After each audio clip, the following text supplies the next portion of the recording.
ഇന്നല്പം വിഷമത്തിലായിരുന്നു. കാര്യം ഇന്നലെ കയ്യിൽ വന്നൊരു പണി അങ്ങ് വിട്ടുപോയി. ആ റേറ്റ് കുറവാണെന്ന് പറഞ്ഞുകൊണ്ടാണ് ഞാൻ പിടിക്കായിരുന്നത്. പിന്നെ അത് കഴിഞ്ഞിട്ട് രാത്രി ഒരു പണിക്ക് വിളിച്ച് അതെനിക്ക് ഫോൺ എടുക്കാനും പറ്റില്ല. അങ്ങനെ വിഷമത്തിയിരുന്നു. എനിക്ക് അതിയായിട്ടുള്ള വിഷമവും അതേപോലെ തന്നെ സങ്കടമൊക്കെ വരുമ്പോൾ ഞാൻ നേരെ ബൈക്ക് കൊടുത്തുകൊണ്ടിറങ്ങും. സാധാരണ ഓടിക്കുന്നതിനെക്കാട്ടിലും സ്പീഡ് കുറച്ച് ബൈക്ക് ഓടിക്കും. അപ്പോൾ ധാരാളം കാഴ്ചകൾ എനിക്ക് കാണാൻ പറ്റും. റോഡ് സൈഡിലും ഒക്കെ ഉള്ള അതെല്ലാം ഞാൻ ആസ്വദിച്ചിങ്ങനെ പോകാറുണ്ട്. അപ്പോൾ എനിക്കൊരു മനസ്സിലൊരു ആശ്വാസമാവും. അതുമാത്രമല്ല, എൻ്റെ ചിന്തകളപ്പം കൂടുതൽ ഉണരുകയും ചെയ്യും ഡ്രൈവ് ചെയ്യുന്ന സമയത്ത്, വിഷമിച്ചൊക്കെ വണ്ടി ഓടിക്കുമ്പോൾ. അതുകൊണ്ട് അധികം സ്പീഡിൽ പോകാറുമില്ല, പയ്യെ പോകത്തുള്ളൂ. അതേപോലെ ഒരു വിഷമം പിടിച്ചൊരു ദിവസമായിരുന്നു എനിക്കിന്ന്. കാര്യം പണി 2 കിട്ടിയത് ഒന്ന് എടുക്കാനും പറ്റില്ല, മറ്റേത് വിട്ടുപോവുകയും ചെയ്തു.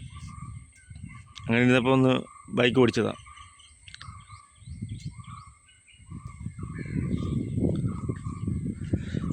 ഇതൊരു ഓഫ് റോഡൊന്നുമല്ല, ഒരു സമാന്തര പാതയാണ്.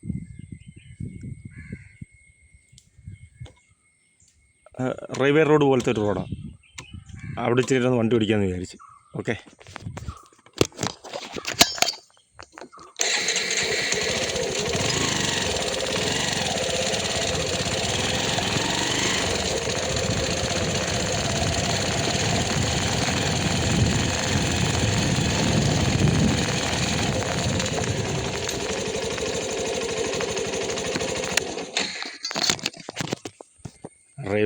റെയിൽവേയുടെ റോഡെന്ന് പറയുമ്പോൾ റെയിൽവേ റോഡല്ല, പാളമുള്ള റെയിൽവേയുടെ സ്ഥലത്ത് ഇതുപോലുള്ള ടാറുള്ള റോഡ് പണിയാറുണ്ട്. അതിൻ്റെ സൈഡിലായിട്ട് അങ്ങനെയുള്ളൊരു റോഡാണ്.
ഏതാ സ്ഥലമെന്ന് ചോദിച്ചാൽ, ഇപ്പം വന്നിറങ്ങിയ വെള്ളക്കെട്ട് കണ്ടത് സ്നേഹതീരം എന്ന് പറയും.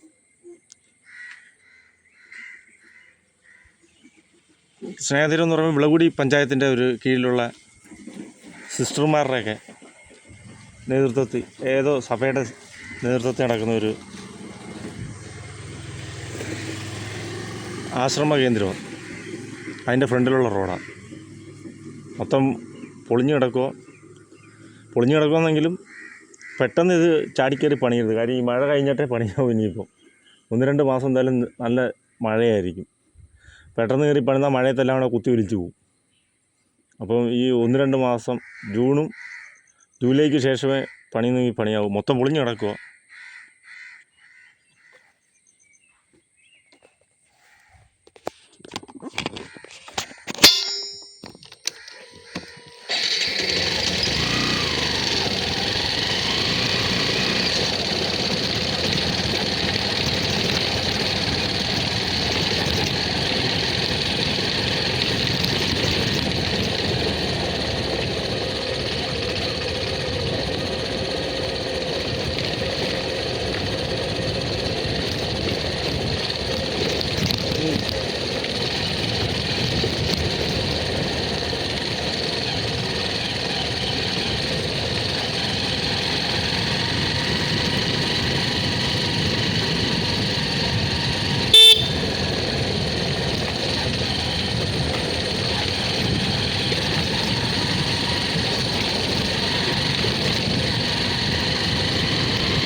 കുട്ടന്മാരിരിക്കുന്നു.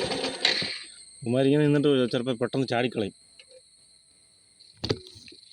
അതാണ് വിഷയം. ഒരുത്തനിങ്ങോട്ട് നടന്നടുക്കുവാണ്.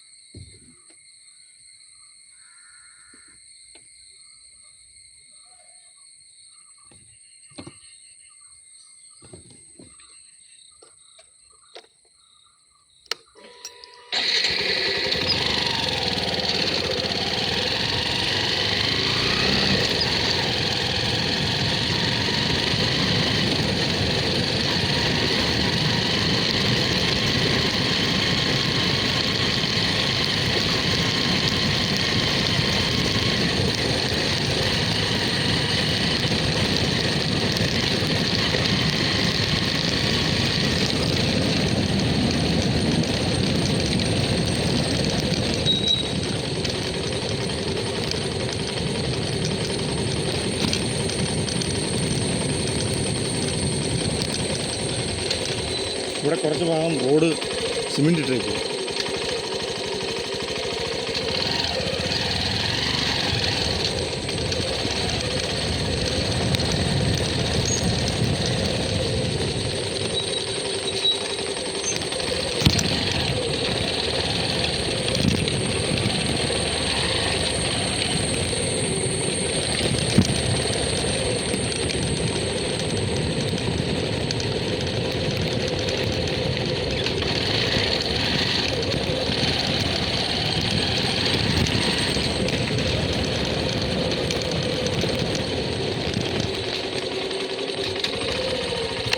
ഫോറസ്റ്റിൻ്റെ ഏരിയയിൽ നമുക്ക് ഇതേപോലെ കാണാൻ പറ്റും. ഫോറസ്റ്റ് റോഡിലൊക്കെ ഇതുവരെ പോകുമ്പോൾ സിമെൻ്റ് ഇട്ടേക്കുന്നത് കാണാൻ പറ്റും. അത് തീപിടുത്തം ഉണ്ടായ അത് ടാറാകുമ്പോൾ അത് ഉരുകി കത്തും എന്നുള്ള അങ്ങനെ പറഞ്ഞു കേൾക്കാം. എനിക്ക് കൃത്യമായിട്ട് അതിനെക്കുറിച്ച് അറിഞ്ഞുകൂടാ. പഴയ ആൾക്കാരൊക്കെ പറഞ്ഞു കേൾക്കാം അതുകൊണ്ടാണ് സിമെൻ്റ് ഇടുന്നതെന്ന്. പക്ഷേ സിമെൻ്റ് റോഡ് എപ്പോഴും അപകടമാണ്. പായൽ പിടിക്കും. എന്നിട്ട് ഇതിനകത്ത് തന്നെ പായൽ പിടിച്ചിട്ടുണ്ട്.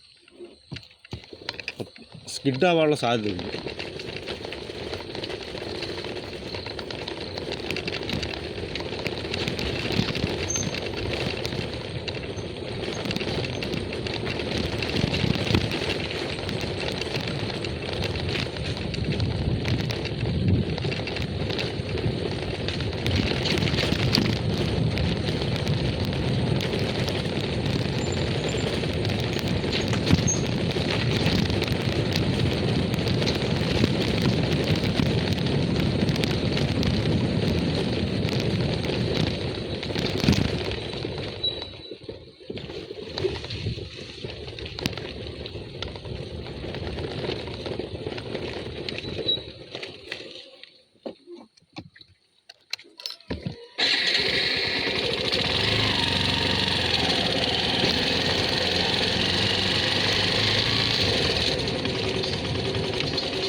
താഴെ ഒരു വയലാണ്. ചീരയൊക്കെ നട്ടിട്ടുണ്ട്, ചീനി നട്ടിട്ടുണ്ട്, വാഴ നട്ടിട്ടുണ്ട്, പയറുണ്ട്. ഇടയ്ക്ക് അപ്പുറത്ത് നിന്ന് ഒരാൾ പയറൊക്കെ പറിക്കുന്നുണ്ട്. നമ്മൾ എടുക്കുന്നില്ല.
ഇവിടെ വന്നിട്ട് വഴി രണ്ടായിട്ട് പിരിയുക. ഇങ്ങോട്ട് പുതിയ ടാറിട്ടതും വലത്തോട്ട് നേരെ പോകുകയാണെങ്കിൽ പഴയ ടാറിട്ടതിൻ്റെ ഭാഗമാണ്.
ഇവിടെ ഒരു കോമഡി ഉണ്ട്.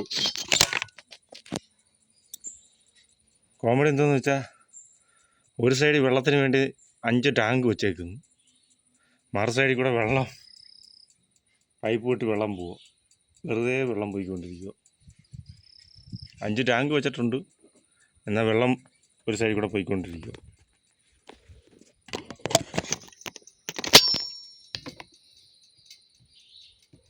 പക്ഷെ അങ്ങനെ വെള്ളം പോകുന്നതിൻ്റെ അകത്ത് ഒരു നല്ല കാര്യമുണ്ട്. അതുകൊണ്ട് ഇപ്പോൾ ഒരു കിളി വന്ന് ആ വെള്ളം കുത്തി കുടിക്കുന്നുണ്ട്. പൈപ്പ് വിട്ട് വെള്ളം പോകുന്ന വെള്ളത്തിലെ കിളി കുടിക്കുന്നുണ്ട്. കിളികൾ കുടിക്കും. കിളികൾ, പട്ടി, പൂച്ച.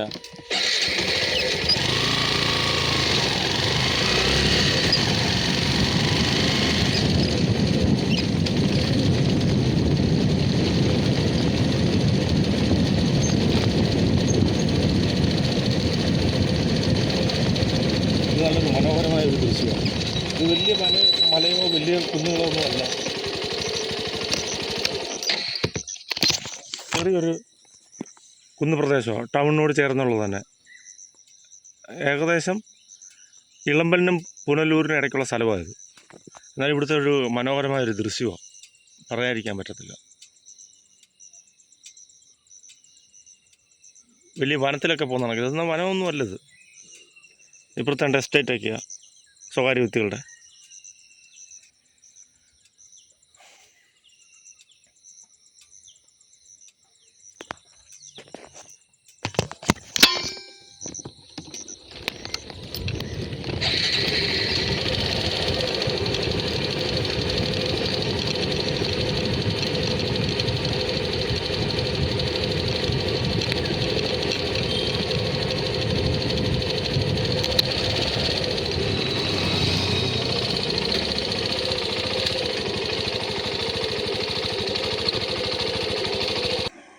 എനിക്ക് തോന്നുന്നത് ഇത് കാട്ടുവേമ്പ് ഇനത്തിൽപ്പെട്ട, അതായത് അൽപ്പീസ പോലെ വളരുന്നൊരു മരമാണെന്ന് തോന്നുന്നു. ഇത് നട്ടിട്ടുണ്ട് കുറച്ച് ഇങ്ങനെ. ഇതിനാകുമ്പോൾ പ്രത്യേകിച്ച് പരിപാലനമൊന്നും വേണ്ടല്ലോ, അതുകൊണ്ടായിരിക്കും ഇത് നട്ടേക്കുന്നത്. അപ്പുറത്തുനിന്ന് വർഷങ്ങൾക്ക് മുമ്പ് റബ്ബറൊക്കെ മുറിച്ച് മാറ്റിയാന്ന് തോന്നുന്നു, മുട്ടക്കുന്നായിട്ട് കിടക്കുക. ഇപ്പുറത്തെ റബ്ബറിൻ്റെ തൈകളുണ്ട് അപ്പുറത്തെ സൈഡിൽ. എന്നാൽ ഇതിൻ്റെ നടുക്ക് ഇതൊരു കാട്ടുവേമ്പ്, ഒരു പരീക്ഷണമായിട്ടായിരിക്കും അവർ ചെയ്തേക്കുന്നത്. ഇങ്ങനെ അങ്ങോട്ട് തപ്പോട്ടുണ്ട് അങ്ങനെ ചെയ്തിട്ടുണ്ട്. നല്ലൊരു സീനറിയാണ് ഇവിടെ നിന്നാണ് കിട്ടുന്നത്. ഇച്ചിരി ഒരു ഉയർന്ന പ്രദേശമാണ് അത്.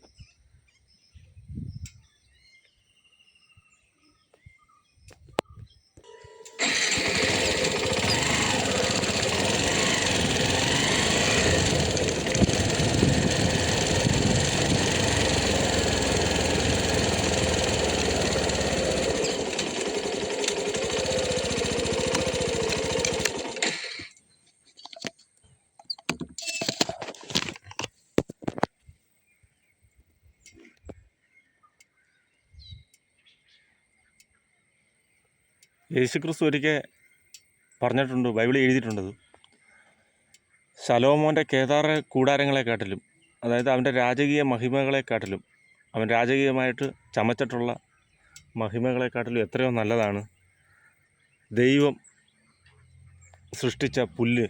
അതിനെ ദൈവം എത്ര നന്നായി പരിപാലിച്ചിട്ടുണ്ട്, എത്ര സൗന്ദര്യവതിയാക്കിയിട്ടുണ്ട്.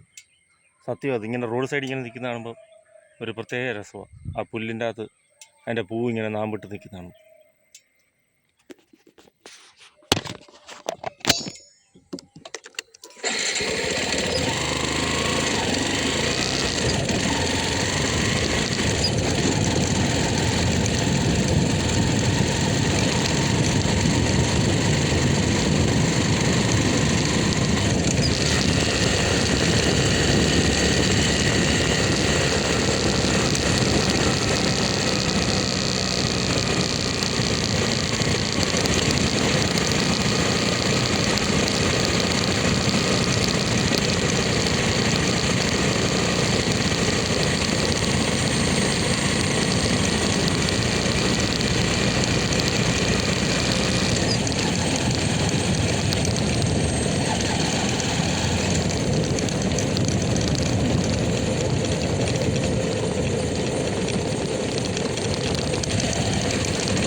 ഇതിപ്പോൾ വണ്ടി നിർത്താൻ കാരണം, പണ്ട് കാലത്ത് മിക്ക വീടുകളും ഉണ്ടായിരുന്നു, ഞങ്ങളുടെ വീട്ടിലും ഉണ്ടായിരുന്നു. ഇപ്പം എങ്ങും കാണാനില്ല. ഇപ്പോൾ എല്ലാം പ്ലാസ്റ്റിക്കിൻ്റെ വാട്ടർ ടാങ്കുകളായി. പണ്ട് കാലത്ത് ഉണ്ടായിരുന്നൊരു മിക്ക വീടുകളിലും ഉള്ളതാണ് സിമെൻറ്റിൻ്റെ വാട്ടർ ടാങ്ക്. ഇപ്പോൾ എല്ലാം പ്ലാസ്റ്റിക്കായി. അതൊന്ന് കാണിക്കാൻ കഴിയും. നല്ല കൃഷിക്ക് അനുയോജ്യമായിട്ടുള്ള ഭൂമിയാണ്, പക്ഷെ ഇവിടെ പന്നി ശല്യമായിരിക്കും. അതാ കൂടുതലും മരങ്ങളൊക്കെ നട്ടുപിടിച്ചേക്കുന്നത്. തേക്കും കൊന്നയും പ്ലാവൊക്കെ ഉണ്ട്, തേക്കൊക്കെ ഉണ്ട്. വാഴ കുറച്ചേ ഉള്ളൂ. പന്നി ശല്യമോ ഈ ഏരിയയിലൊക്കെ.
അടുത്തൊരു സ്ഥലമാണ്, നല്ല സൂപ്പർ സീനറി കിട്ടുന്നൊരു സ്ഥലമാണ്. ഒരു കുന്നിൻ്റെ മുകളിൽ.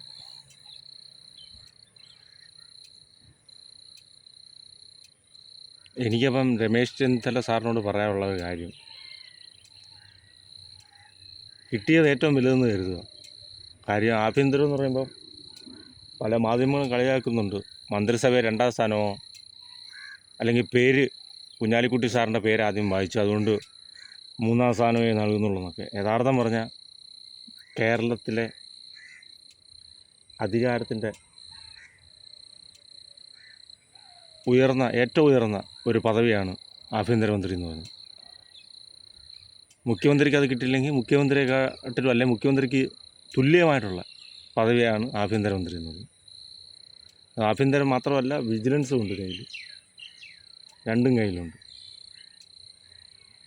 ഏറ്റവും കൂടുതൽ ബഹുമാനം ലഭിക്കാവുന്ന, ഏറ്റവും കൂടുതൽ അധികാരമുള്ള ഒരു പദവിയാണ് ആഭ്യന്തരമന്ത്രി പദം. എത്രയോ ലക്ഷക്കണക്കിന് പേര് ഒന്നും കിട്ടാതെ പുറത്ത് നിൽക്കുന്നു. എത്രയോ ലക്ഷക്കണക്കിന് യുവാക്കൾ ഒരു PSC എക്സാം എഴുതുന്നത് LD ക്ലർക്കിൻ്റെയൊക്കെ 16 ലക്ഷം പേരൊക്കെ, LDയുടെയൊക്കെ. LGSനാണെങ്കിൽ 10 ലക്ഷം 9 ലക്ഷം പേരാണ് എഴുതുന്നത്. അപ്പോൾ അത്രത്തോളം യുവാക്കളും യുവതികളും ഒന്നും കിട്ടാതെ ഇരിക്കുമ്പോൾ, അപ്പോൾ ഏകദേശം 15 ലക്ഷത്തോളം പേര് സ്ഥിര വരുമാനമില്ലാത്ത, സ്ഥിരം തൊഴിലാളികളല്ലാതെ കേരളത്തിൽ ഉണ്ട്. അതായത് 40 വയസ്സിന് താഴെ. 40 വയസ്സിന് താഴെ 16 ലക്ഷം യുവാക്കൾ തൊഴിലില്ലാതെ നിൽക്കുന്നു. ഏകദേശം കേരളത്തിൽ എനിക്ക് തോന്നുന്നു ഒരു 1000 സബ് ഇൻസ്പെക്ടർമാർ കാണും. 500 അല്ലെങ്കിൽ ഒരു 750 കുറയാത്ത എക്സൈസ്, ഫോറസ്റ്റ്, അതിൽ ഓരോ വിഭാഗത്തിൽ 750 പേര് വെച്ച് കാണും. സബ് ഇൻസ്പെക്ടർമാർ കാണും. ഒരു 500-600 ഇൻസ്പെക്ടർമാർ കാണും. അത് ഓരോ വിഭാഗത്തിലും കാണും. പോലീസ്, ഫയർഫോഴ്സ്, അതുപോലെ തന്നെ ഫോറസ്റ്റ്, എക്സൈസ്, ഇങ്ങനെയൊക്കെയുള്ള.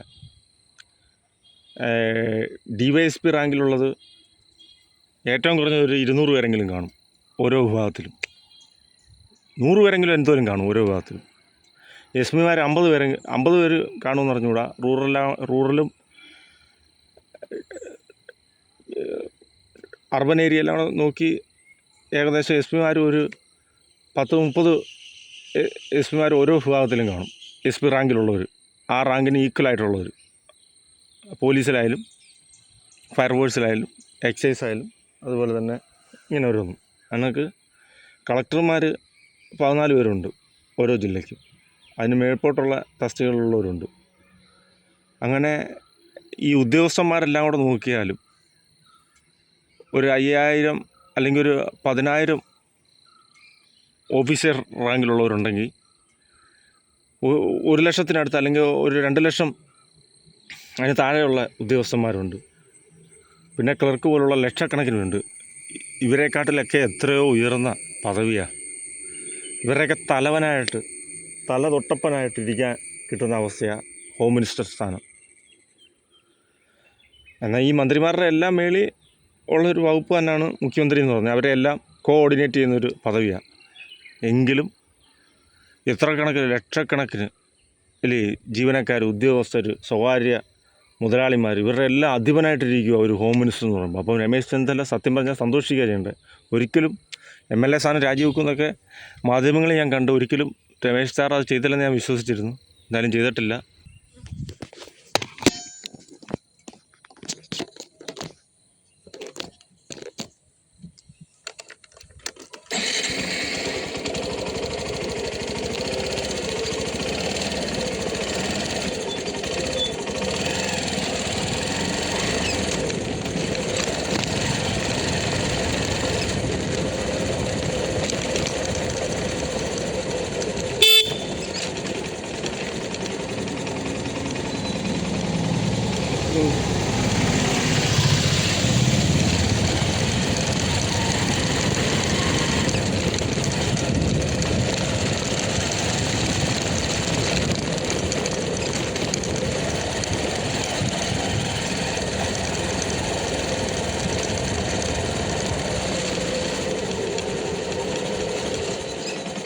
ഇതെല്ലാം സിമെൻറ്റ് റോഡാണ്, മുനിസിപ്പാലിറ്റിയുടെ ലോക്കൽ റോഡുകളാണ്.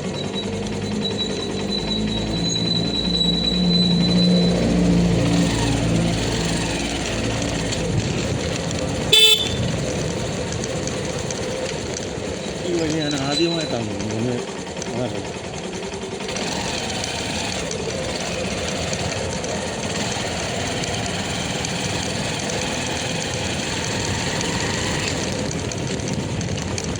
ആദ്യമായിട്ടല്ല, മുമ്പ് ഒരിക്കൽ ഇത് വന്നിട്ടുണ്ട്. മലപ്പുറം